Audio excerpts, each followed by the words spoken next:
What are the chances that Mackie Samoskevich makes the opening night roster? We're going to discuss this more on today's Locked On Florida Panthers podcast. Your Locked On Panthers, your daily podcast on the Florida Panthers. Part of the Locked On Podcast Network. Your team every day.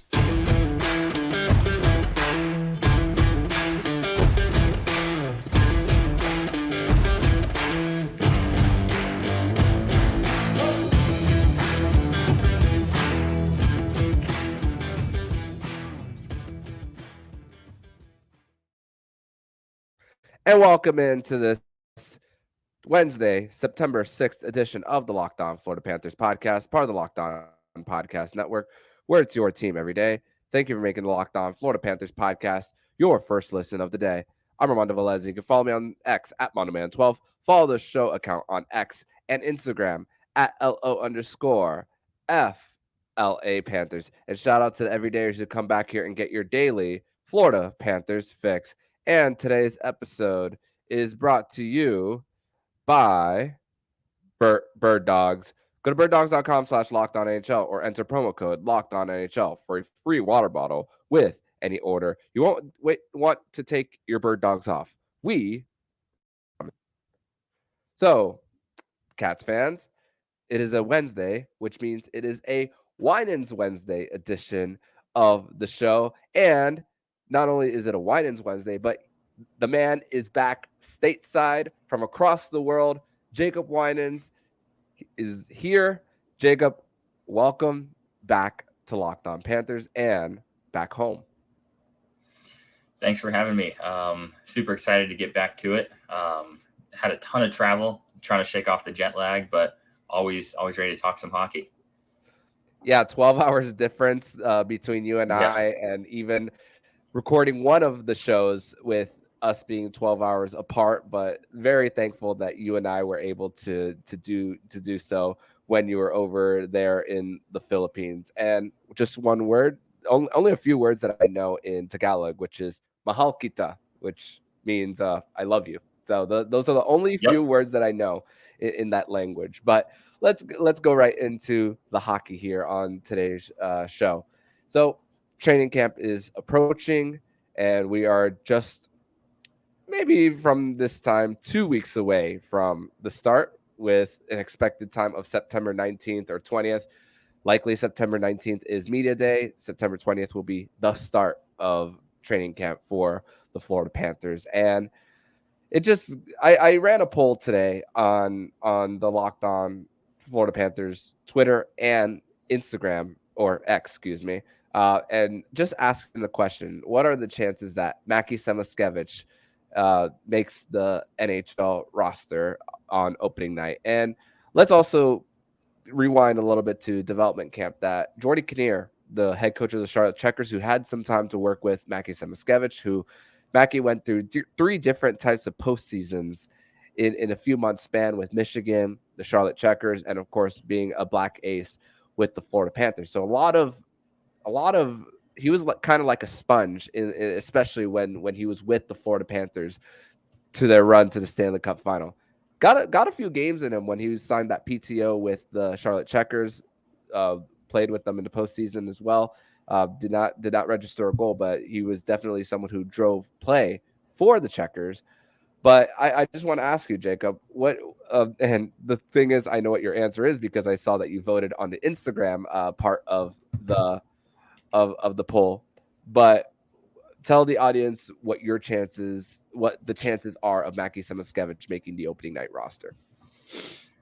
Yeah, so my vote, as you saw, was I put it at a percentage chance between 26 and 50%.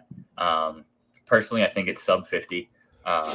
I think there's no reason to rush him. I think you've got enough in the forward lines where you can start the year and let him marinate in the AHL.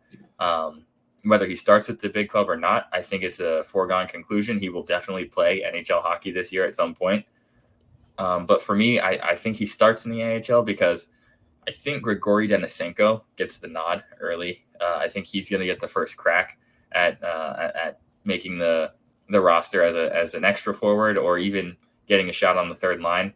I think Grigory Denisenko's game is better suited to play in the bottom six than Mackie Samoskevich. And if there's no opportunity in the top six for Mackie, I don't think you put him on a fourth line and let him grind away. I think he needs to be a skilled player, develop his skill, and if he can play top 6 minutes in Charlotte versus bottom 6 minutes in Florida, you let him play those top 6 minutes. So for me, I think he starts in Charlotte. Now, the reason why I didn't say it's a zero chance is because we never know what the injury situation is going to look like. As Panther fans, we have seen some training camps where we've suffered some pretty devastating injuries, and guys who weren't expected to make the team made the team and played a lot. Obviously, we hope we don't have any situation like that, but you never know. And if there are injuries, if there's a skill player that goes down and misses some time, I think Mackie is probably first in line as far as a skilled player call up to slot into the top 6. And also, there's always a chance that he explodes in preseason, plays really well, and you can't send him down. Not saying that's going to happen, but it could happen. So I don't think you put it all the way at 0, but I think if everything goes according to plan, I think the plan is for him to go to Charlotte, start the year there, play ton of top 6 minutes, develop his game, and the Panthers forward lines will be just fine while he continues his progression. Yeah, and like you said it best with Mackie. He's a guy who you want to give him those top line minutes, especially to give himself a chance for scoring opportunities, as well as far as putting some seasoning on his game. And the difference between him and an Anton Lundell is when Anton Lundell spent that season in Liga, that's like the closest thing to professional hockey. Like Mackie Samoskevich hasn't had that just yet. And you want to get that little bit of knowing what the pace is like. And yeah, he's had 7 postseason games with the Charlotte Checkers to get a little bit of that taste. But 7 games is only so much of a sample size as well for that. And yeah, you said the poll for the listeners who are not on X or Instagram, the poll was 0 to 25, 26 to 50, 51 to 75, and 76 to 100. The majority of the poll on both X and Instagram, majority of people said 26 to 50%. And listen, this isn't a knock on the player. I just think it comes down to the whole roster crunch of the team as well. Like, let's also be honest. This is a team coming off the Stanley Cup final. They aren't in a position to. I'm not saying they're in a position to. That you still need to develop while you're contending for a cup, but it's not a point where you're a lottery team in the top 5 who you can just plug right away. You don't have to do that in the Panthers situation. So you can be a little patient with the Mackie Samoskevich, with Grigory Denisenko being on a one-way deal. You get that opportunity to give him the chance on the third or fourth line as well. And this is a final chance that Denisenko is going to have. You're not running out of chances for Mackie Samoskevich. His career is just getting started as well. So you have that opportunity there. And Spencer Knight as well. When he first came on the scene, he didn't play any AHL games just yet until later down the line as well. He was, for the most part, he was with the NHL team. But he was going as the season was ending as well. But I mean, so did Mackie Samoskevich. But it's different with goalies and how you treat them versus forward. So the way you just view things as well, and how you have somebody see to as far as trying to season them is a lot different for a forward versus a goaltender as well. So a lot of patience that the Panthers will have to with Mackie. And like you said, if he explodes on the scene, there might be a situation where you can't cut him from the NHL roster as well. So thankfully the majority of the same group is coming back, so we won't need to worry about it. And it's better that Mackie's getting that playing time versus being a healthy scratch every single night. So he needs the reps in Charlotte for sure. But we're going to transition over to segment number 2, where we're going to discuss a little bit of something that the SHL is conducting as far as interpretation when it comes to calls. We're going to discuss that and more here on the Locked On Florida Panthers podcast. But first, we're going to tell you all about Birddogs.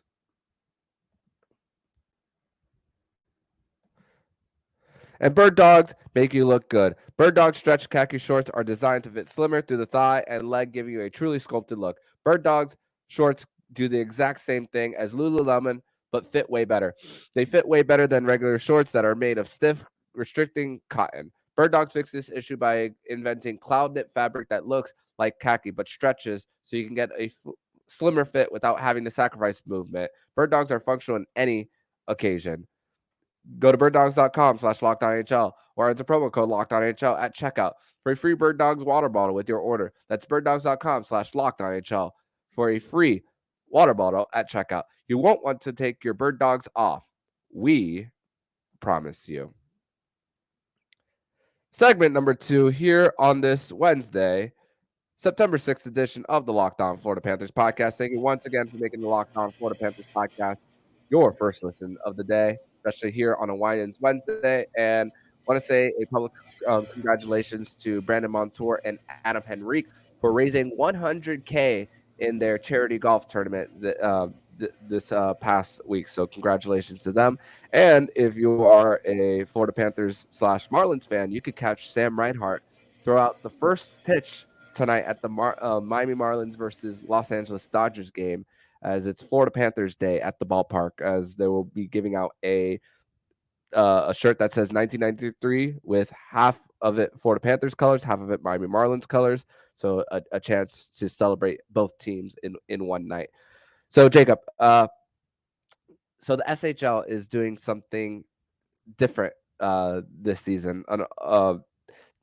And they are going to the point where they are interviewing their officials as far as when it comes to making calls, especially when it comes to reviews. And this is something that BR Open Ice posted, but they did not provide video of the interview, so I did not get to see an interview based on that of the actual explanation. It's not about whether it's yes or no should the NHL do it. I think we know the answer to that, but it's about the why mostly. And I want to hear your explanation first on why you think the NHL should implement this in their league, and also the question, do you think they end up doing it? I think we also know that answer too, but I'll give you the floor for that.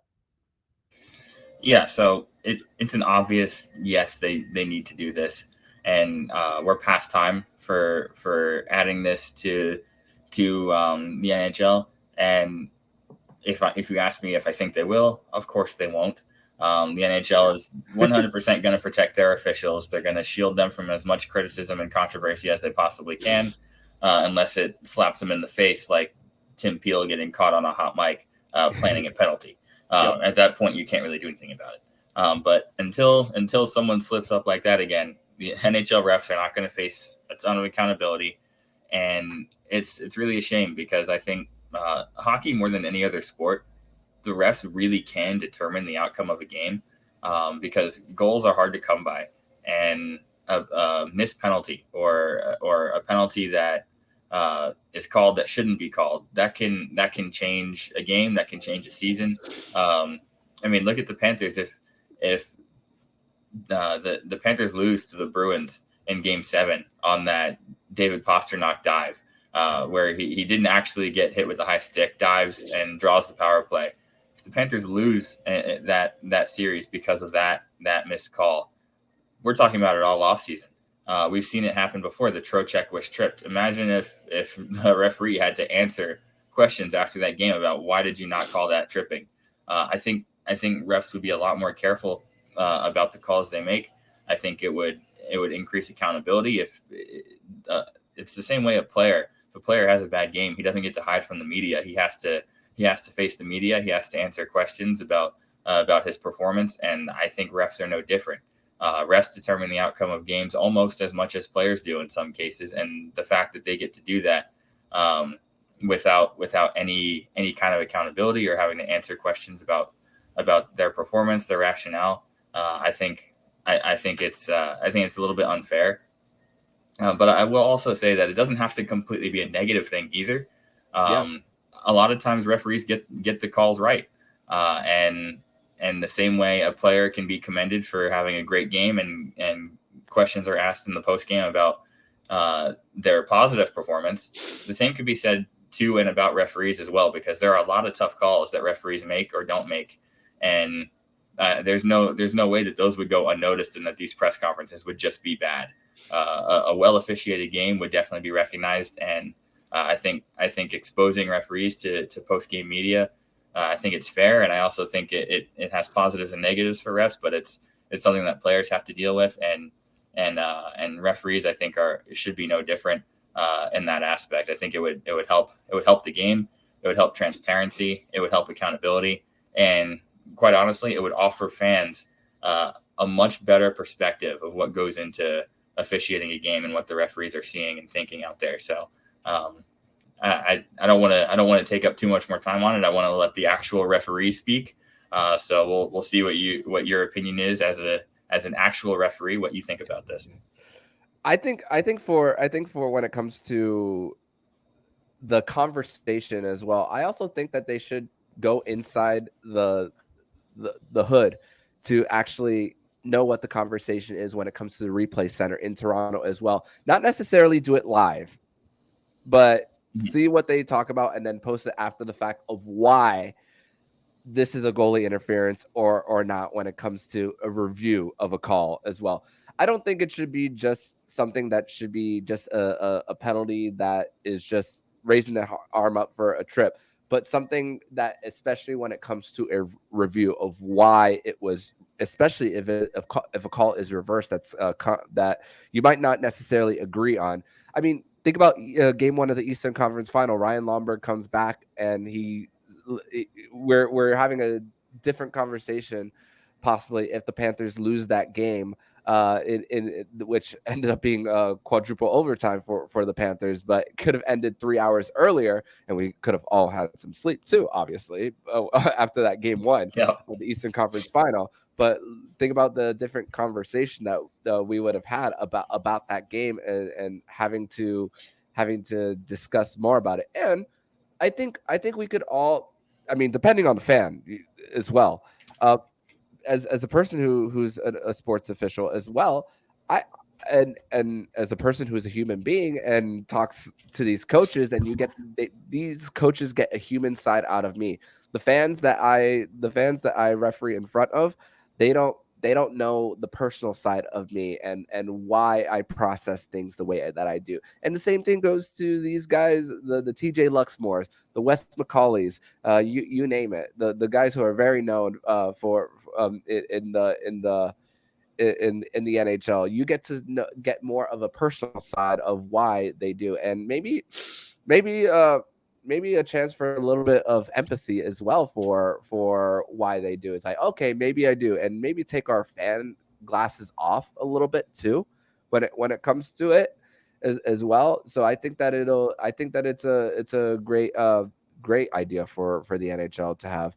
I mean, when it comes to PR, when it comes to that, if it's a really bad call that even with a review they miss, the NHL will do all they can to not put their referees in that type of spotlight. So that's just what the nature of public relations is at times when it comes to that. But I don't see I don't see why they wouldn't. I mean, the NHL is behind when it comes to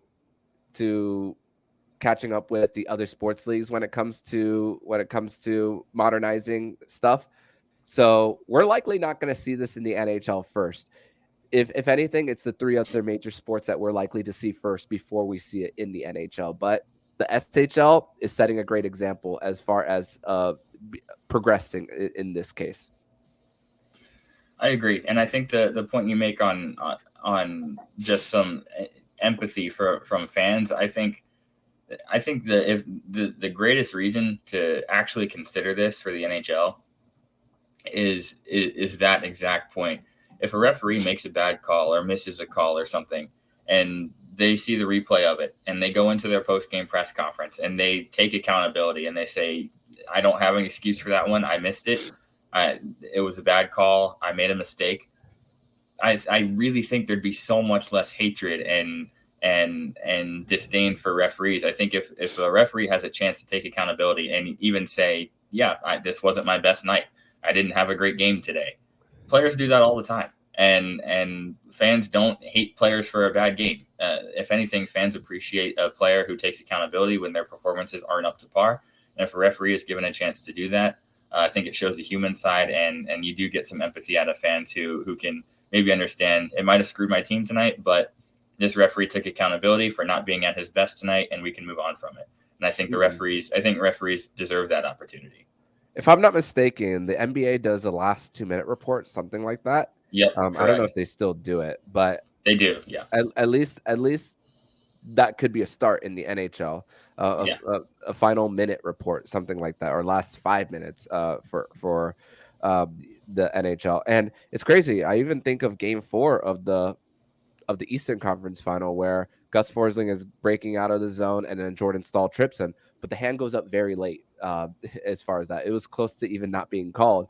I mean, that's also to put you into the brain of an official processing a play as well.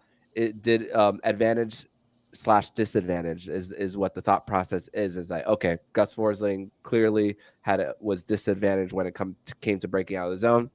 Arm goes up. So that could also be explained of why the call was made in that situation when it comes to that as well. So that's our thoughts on the NHL. Chances are they likely will not do it, but still a conversation worth having here on this program. But we're going to transition over to segment number 3. We're gonna discuss how it is in fact PTO season, as we are starting to see a multitude of players sign PTOs elsewhere. We're going to ask the question, which are the players we would like to see the Florida Panthers possibly sign to a PTO? We're going to discuss this next here on the Locked On Florida Panthers podcast. Your Locked On Panthers, your daily podcast on the Florida Panthers. Part of the Locked On Podcast Network, your team every day.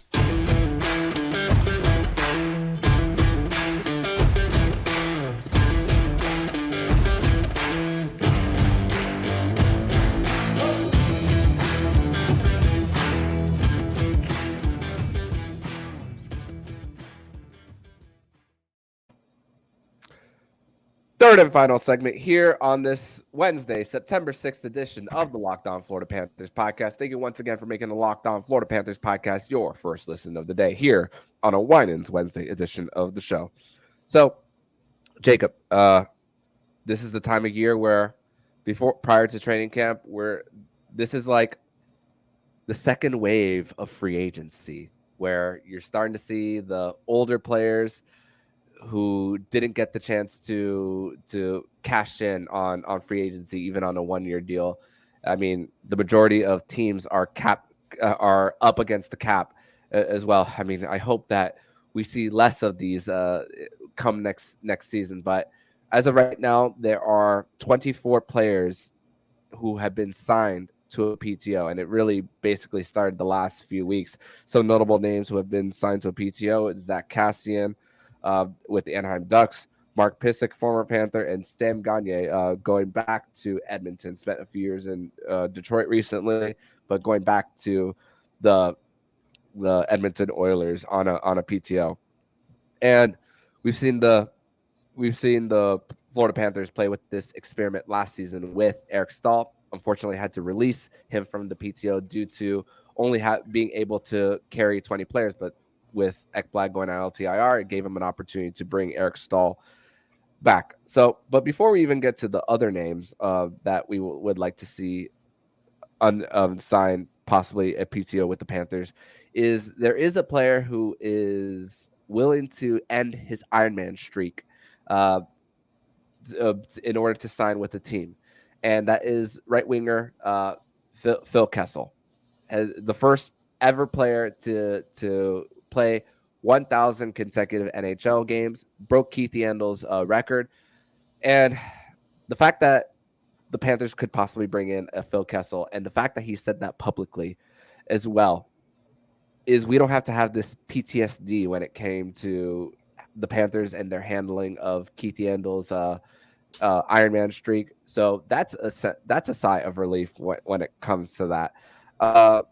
And Phil Kessel, 35 years old, 3-time Stanley Cup champion, a character guy too, is something that a locker room could need. I mean, even though the Florida Panthers do have their fair share of characters themselves, but would you want to see the Panthers sign Phil Kessel to a PTO? And if not, who would be another person on your radar? So Phil Kessel's definitely a guy on the radar. I think his accolades speak for themselves, and you can't really overlook him if he is interested in playing, especially if he's willing to give up the Ironman streak. Because at this point in his career, I don't think he's an everyday player. No. And that's not a knock on him personally. It's just he's got a ton of mileage. He's given his all to the game for a really long time, and his offense is still there. It's just defensively, he's somewhat of a liability at this stage in his career. So you can't really play him every night. But if you need offense in a pinch, he's a guy that can give it to you, and he can play on a variety of lines. So he's someone I would consider.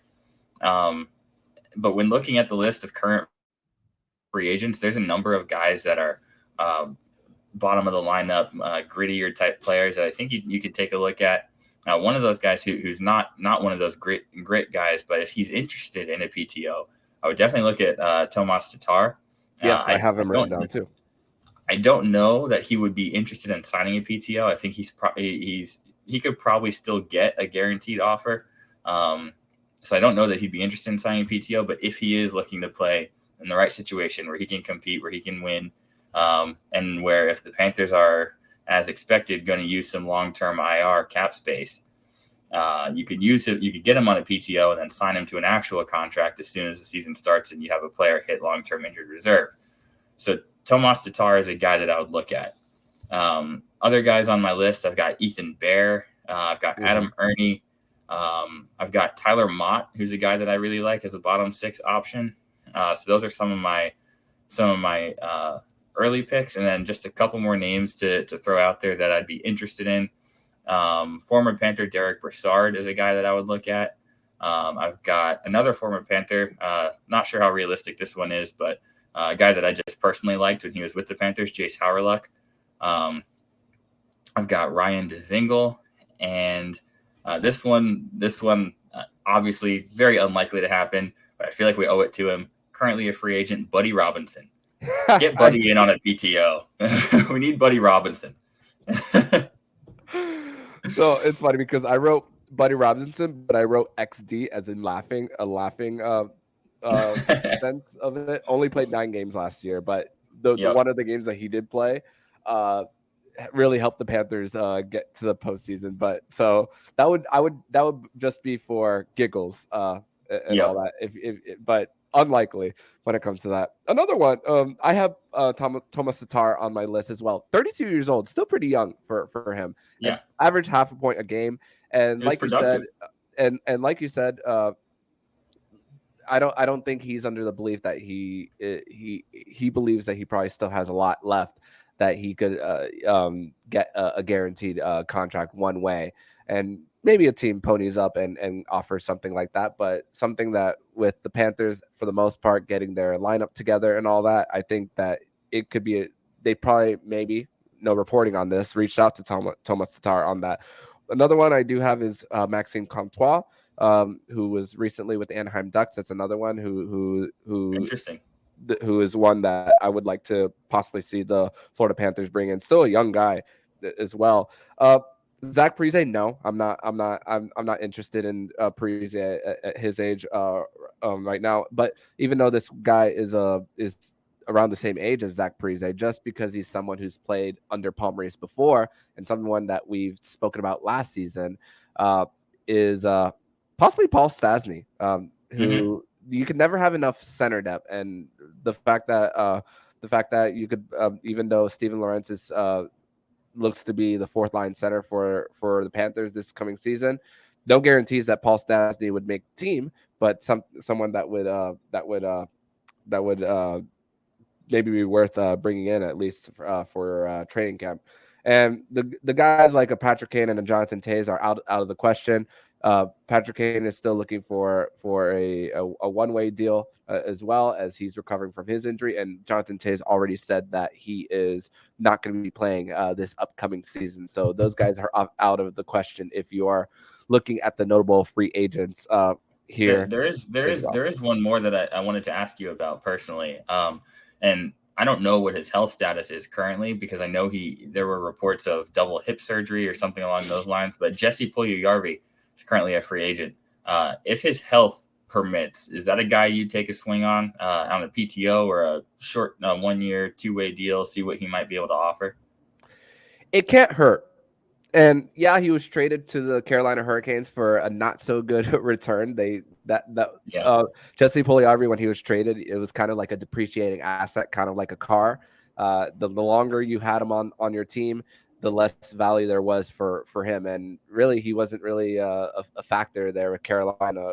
Didn't play much there, but I mean, he's a 4th overall pick for a reason too. So and his game wasn't going with being on the same line as Connor McDavid.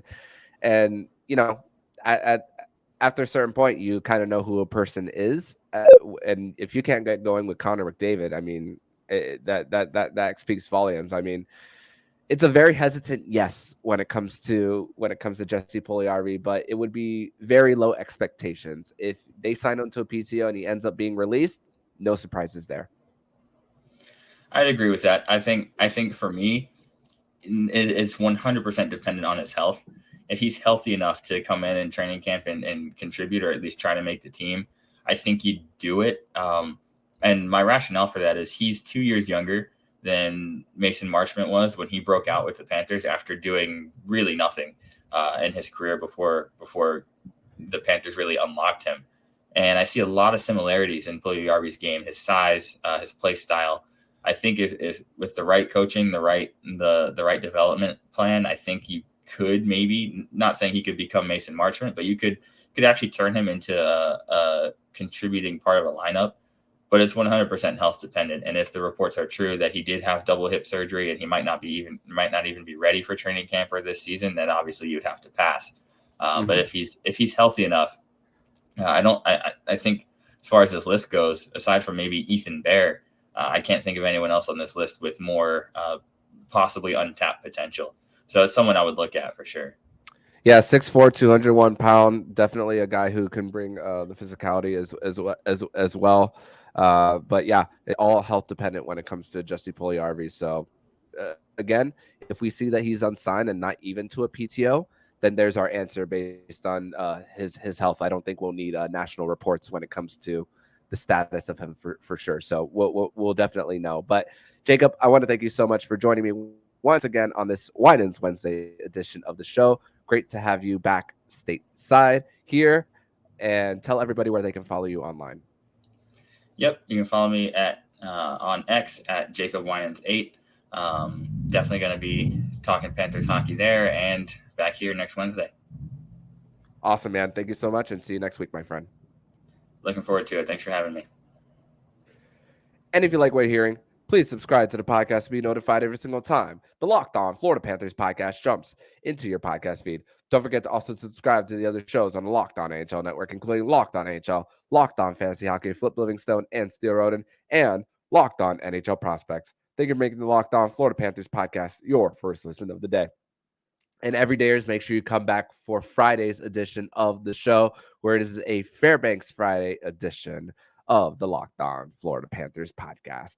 So I'm Armando Velez with Jacob Winans, and you've been listening to the Locked On Florida Panthers podcast, part of the Locked On Podcast Network. We're your team every day.